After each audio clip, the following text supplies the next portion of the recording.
আজকে যে বিষয়টা নিয়ে আলোচনা করব সেটা হচ্ছে মুখে দুর্গন্ধ। অনেকেরই মুখে দুর্গন্ধ হয়। কারোর সঙ্গে কথা বলতে গিয়ে মুখে দুর্গন্ধ হওয়ার কারণে কারোর সঙ্গে কথা বলতে গিয়ে সামনাসামনি করে আমরা কথা বলতে লজ্জা পাই। তাহলে আমাদেরকে প্রথমে জানতে হবে মুখে দুর্গন্ধ কেন হয়, মুখে দুর্গন্ধ হওয়ার পেছনে মূল কারণ কি। যদি আমরা কারণটা খুঁজে বের করতে পারি তাহলে আমরা খুব তাড়াতাড়ি সমাধানটাও খুঁজে বের করতে পারবো। মুখে দুর্গন্ধ হওয়ার পেছনে মূল কারণ হচ্ছে মুখ শুকিয়ে যাওয়া। মুখ শুকিয়ে যাওয়ার ফলে আমাদের মুখে প্রচুর পরিমাণে দুর্গন্ধ হয়। তাহলে মুখ কেন শুকিয়ে যায়? মুখের মধ্যে সারাক্ষণই একটা লালা নিঃসরণ হতে থাকে, সেই লালা অনেক সময় কমে যায়, তার ফলে আমাদের মুখে দুর্গন্ধ হয়।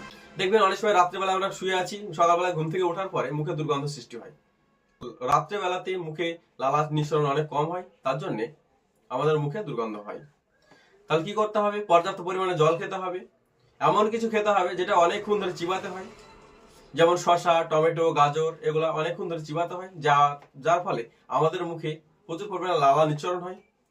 সেখান থেকে আমাদের প্রচুর পরিমাণে লালা নিঃসরণ হওয়ার ফলে আমাদের মুখে দুর্গন্ধ হতে দেয় না। নাম্বার 2, যারা দীর্ঘদিন ধরে ধূমপান করছেন তার ফলে আমাদের মুখে দুর্গন্ধ আসতে পারে।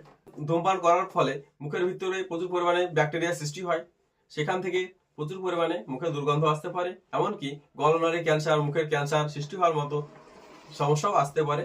তামাকে নিকোটিনের কারণে গলনালী ক্যান্সার ও মুখের ক্যান্সার আসতে পারে। তাহলে যারা ধূমপান করছেন চেষ্টা করবেন ধূমপান ছেড়ে দেওয়ার। তাহলে আমরা শরীরে মুখে দুর্গন্ধর পাশাপাশি গলনালীর ক্যান্সার, মুখের ক্যান্সার এগুলো হওয়ার সম্ভাবনা অনেক গুণ কমে যাবে। শুধু ধূমপানের কারণেই মুখে দুর্গন্ধ হয় এমনটা নয়।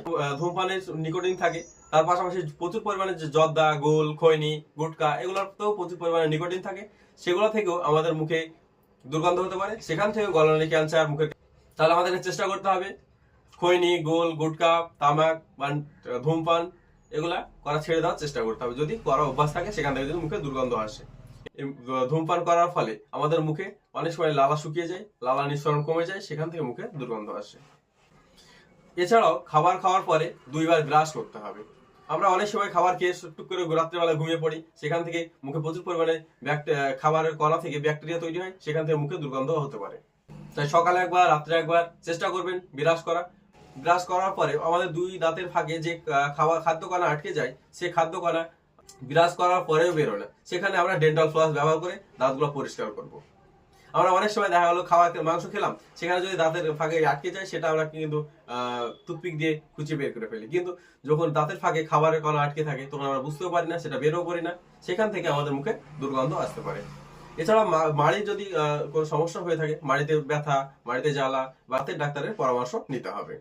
তাহলে আমরা কি বুঝলাম? পর্যাপ্ত পরিমাণে জল খেতে হবে মুখে দুর্গন্ধ ঠেকাতে। এমন কিছু খেতে হবে যেটা প্রচুর পরিমাণে চিবাতে হয়। তামাক, গুটকা, বিড়ি, সিগারেট এগুলো খাওয়া বন্ধ করতে হবে। নিকোটিন যুক্ত খাবার খাওয়া বন্ধ করতে হবে। পর্যাপ্ত পরিমাণে জল খেতে হবে। মুখটাকে ভালো করে পরিষ্কার রাখার চেষ্টা করতে হবে।